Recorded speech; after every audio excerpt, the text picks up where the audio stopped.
لیکن پیر کے دن، لیکن سوموار کے دن میرے عذاب میں تخفیف ہو جاتی ہے، میرے عذاب میں کمی ہو جاتی ہے، اور صرف اس لیے کہ حضور اکرم صلی اللہ تعالیٰ علیہ وسلم کی ولادت کی خوشخبری میری لونڈی صوفیہ نے مجھے سنائی، میں نے اس خوشخبری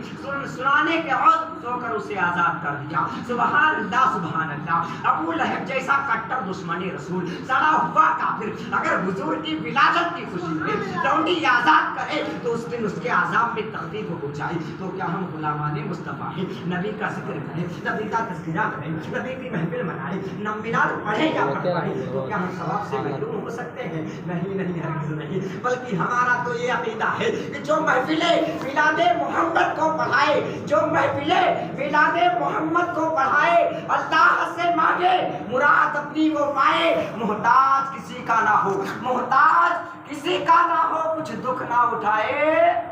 مر جائے تو جنت میں پڑے شوق سے جائے۔ ماشاءاللہ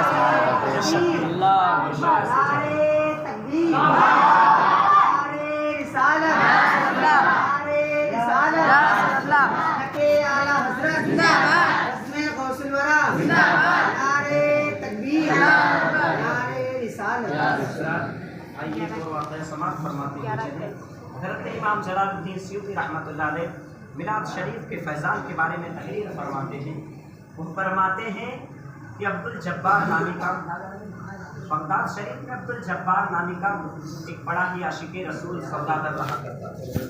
ہر سال دودھی نے جواب دیا، یار سوداگر کے گھر میں جشن عید میلاد النبی ہے، وہ عورت میلاد پاک کے تصور میں سے اور خواب میں کیا دیکھتی ہے؟ اس سوداگر کا مکان نور سے معمور ہے، اور کیا دیکھتی ہے کہ ایک سواری نہایت شان و شوکت سے آئی، اس شان و شوکت سے کی فرشتوں کی فوج اور اصحاب کا لشکر سبھی موجود ہے، اور سب کی زبان پر صلی علی نبینا، صلی علی محمد، صلی علی شفیعنا، صلی علی محمد کا ترانہ ہے۔ جس وقت صاحب سواری رونق افروز ہوئی، سوداگر کی ظلمت قضا کا مقدر جاگ اٹھا، سوداگر کی ظلمت قضا کا مقدر جاگ اٹھا، اور تمام گھر آفتاب کے مثل روشن ہو گیا، اور تمام گھر آفتاب کے مثل روشن ہو گیا۔ میلاد شریف کے ختم ہونے کے بعد وہ یہودی کی بیوی کہتی ہے کہ میلاد پاک کے ختم ہونے کے بعد وہ بزرگ ہمارے مکان کی طرف سے روانہ ہوئے، ہمارے گھر کے جانب سے روانہ ہوئے۔ ہم نے ان کے ہمراہیوں سے پوچھا، ہم نے ان کے ساتھیوں سے پوچھا کہ بتا یہ کون بزرگ ہے؟ تو ان میں کے ایک شخص نے کہا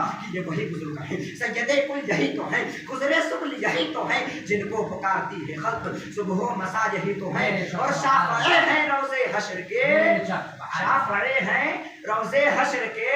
خیر الورا یہی تو ہیں، شافعی ہیں روزے حشر کے، خیر الورا یہی تو ہیں۔ حضرات گرامی،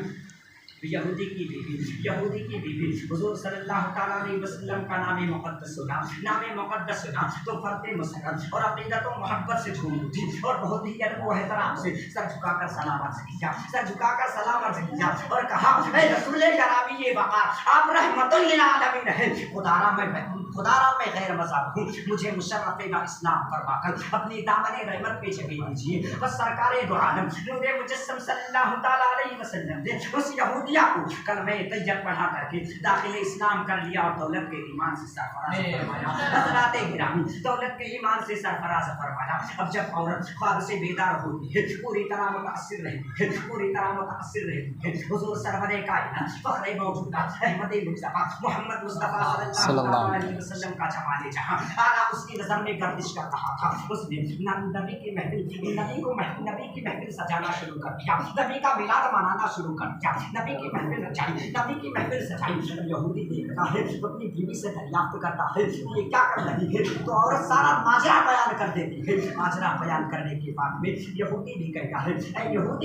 ہے، اے بیوی تو سچ کہتی ہے، رات کو میں نے بھی خواب دیکھا کہ رسول اکرم صلی اللہ تعالیٰ علیہ وسلم خواب میں تجھے کلمہ طیب پڑھا رہے تھے، لہٰذا میں نے بھی شرف قدم بوسی حاصل کی اور خود کو کلمہ طیب پڑھ کر کے خود کو حلقہ غلامی میں داخل کر دیا۔ حضرات گرامی، پس پھر کھاتا دونوں میاں بیوی خدا بند قدوس کے نزول کے حصول پر اللہ کا شکر ادا کیا، اور کچھ اس طرح اپنے جذبات کا اظہار کیا۔ واہ کیا جود و کرم ہے شہ بطحا تیرا، واہ کیا جود و کرم ہے شہ بطحا تیرا، نہیں سنتا ہی نہیں مانگنے والا تیرا، فرش والے تیری شوکت کا غلو کیا جانے، فرش والے تیری شوکت کا علو کیا جانے، خسروا عرش پہ اڑتا ہے اڑتا ہے فریرا تیرا۔ حضرات گرامی اعلیٰ حضرت عظیم البرکت ارشاد فرماتے ہیں خدا کی رضا چاہتے ہیں تو عالم، خدا کی رضا چاہتے ہیں تو عالم، خدا چاہتا ہے رضائے محمد، خدا چاہتا ہے رضائے محمد۔ حضرات گرامی میں اپنی تقریر کو یہیں سے ختم کر رہا ہوں۔ ہمارے بولنے میں یا آپ لوگوں کی سننے میں کسی بھی قسم کی غلطیاں خامیاں